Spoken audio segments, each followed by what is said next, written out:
नमस्कार मु बीणा पाणी जेना बेलिरी अंगनवाड़ी सेंटर अंगनवाड़ी वर्कर।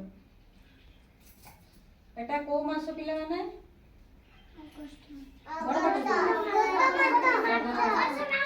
पाठ कोन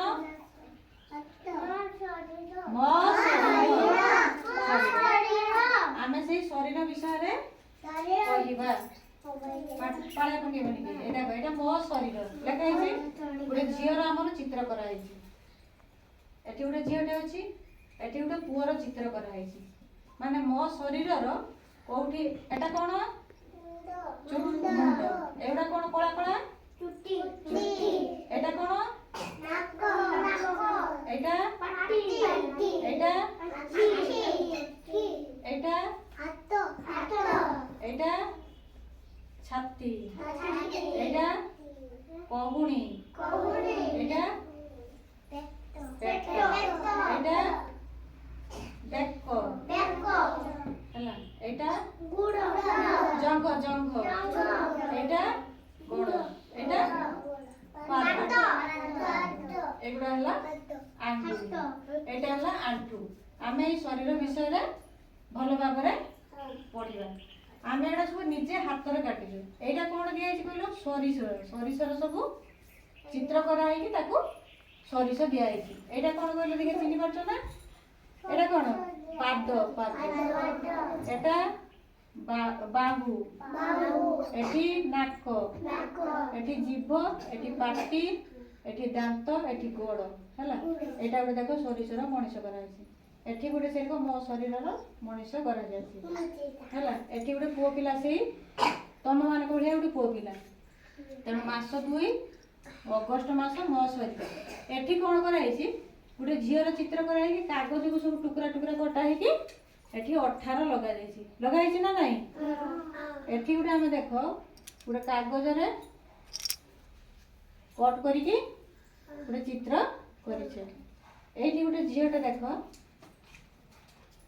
एटा हमें गोटे झील चित्र करके कौन करछे पेंसिल जो पेंसिल बारे की ता जो बाहर से पेंसिल बार जिनसटा को लगा जायछि एठी देई गोटे झील चित्र करा जायछि हला एठी शरीर रो सब विभिन्न पार्ट्स अछि दे पड़िबो से छिडा हो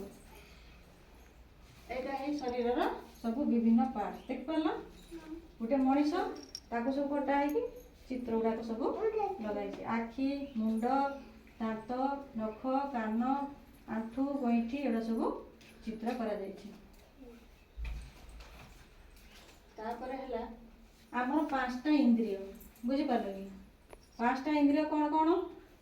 आखी रे हमें देखि परिबा कान रे हमें कोन करि परिबा सुनि परिबा एटा हला हाथ माने चर्म रे स्पर्श कले हमें जानि परिबा एटा हला कोन नाक रे हमें सुंघी परिबा एटा हला कोन जीभ रे हमें स्वाद बारिबा तेणु हमर पांचटा इंद्रिय अछि एटा हला हमर पूरा सब ताई पळी आसला नै पुरु सब एटा हला हम शरीर रो सब बॉडी पार्ट उरा हला एटा हमर मनुष्य चित्र करा हेछि एटा हला कान देखि परछो कान रो चित्र करा हेछि एटा हला दांत हला दांत भी चित्र करा जायछि एटा हला कोन हाथ रे हमें चित्र करिछु तापरे एटा हला हमर चूड़ा ऊपर अछि एठी हला कपाळ हला एटा हला हाथ देखि परछो एटा कोन अछि आंठू एटा हला हम शरीर सब बॉडी पार्ट्स तेणु मो शरीर एटा सब बॉडी रो पार्ट्स एतिरा भी लिखा है एटा कोन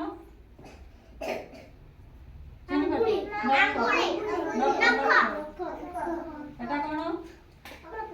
मुंह हला मनुष्यर मुंह एटा कोन गोड़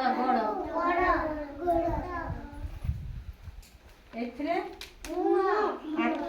एटा हला हम शरीर रो बॉडी पार्ट्स एठी सब चित्र कराई छी एठी हमर देखो घुंची जाऊ ଏଇଟା ଆମର କ'ଣ ତା ମଣିଷର ମୁହଁ, ତାପରେ ଚୁଟି, ଏଇଟା ଆମେ ହାତରେ କାଟୁଛୁ। ଏଠି କ'ଣ କାନ, ଆଙ୍ଗୁଳି, ଏଠି ତା ହାତ, ଏଠି ଆଖି, ଏଇଟା କ'ଣ ନାକ, ଏଇଟା ଗୋଡ଼, ଏଠି ପାଦ, ଏଇଟା କ'ଣ ଜିଭ, ଦାନ୍ତ, ଛାତି ତାର ଏଇଟା, ଏଠି ହେଲା ଓଠ। ତେଣୁ ଆମେ ଜାଣିଲେ। ତାପରେ ଏଠି ଗୋଟେ ଆମେ ଦେଖ ମୋ ଶରୀରର ଗୋଟେ ଆମେ ଚିତ୍ର କାଟିଛେ କି ନାଇଁ? ଏଠି ଗୋଟେ ପୁଅ ଛୁଆ, ଏଠି ଗୋଟେ ଝିଅ ଛୁଆ ଅଛି ମୋ ଶରୀର। ତାପରେ ଦେଖ ଏଇଟା ମୋ ଶରୀରର ତା ବାପାକୁ ତା ଝିଅ ପଚାରୁଛି, ବଡିର ସବୁ ପାର୍ଟ ଗୁଡାକ ତାର ପଚାରୁଛି। ବାପା ଆଖି କାହିଁ, କାନ କାହିଁ, ନାକ କାହିଁ, ତା ବାପା ସବୁ ବୁଝେଇ ଦଉଛନ୍ତି। ବୁଝିପାରିଲ? ଏଠିକି ଦେଖ ମୁଣ୍ଡ ଅଛି, ନାକ ଅଛି, କାନ ଅଛି, ସେ ତା ବାପାଙ୍କୁ ପଚାରିକି ସବୁ ଏଟା ବୁଝୁଛି। ତୁମେ ଯେତେବେଳେ ତମ ବାପାଙ୍କୁ ପଚାରି ବୁଝ, ସେ ସେଟା ବୁଝୁଛ। ଏଟା ଗୋଟେ ଦେଖ ପୁରା ଶରୀରର ବଡିର ସବୁ କ'ଣ ଚିହ୍ନେଇ ଦେଇଛନ୍ତି। କୋଉଠି ଆଖି ଅଛି, କୋଉଠି ନାକ ଅଛି, ଏଇଟା କ'ଣ? ଏଇଟା କ'ଣ?